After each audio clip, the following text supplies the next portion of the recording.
నా ఇంటిలో నూనె కుండ ఉన్న మాట వాస్తవము, కానీ అది నా యొక్క అప్పుల నుండి విడిపించగలిగినంత నా ఇంటిలో లేదు.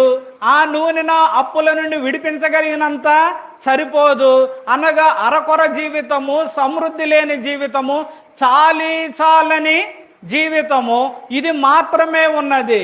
అయితే దైవజనుడు అంటున్నాడు, అమ్మ నీ దగ్గర లేదు కాబట్టి నేనేమి చేయలేను అని అనడంలా, నీ దగ్గర ఉన్నదానినే దేవుడు ఆశీర్వదిస్తాడు, నీ దగ్గర ఉన్నదానినే దేవుడు దీవిస్తాడు, నీ దగ్గర ఉన్నదానితోనే నీ సమస్యల నుండి నిన్ను విడిపించి నీ తల ఎత్తి నిన్ను దేవుడు గొప్పగా చేస్తాడు. హల్లెలూయా.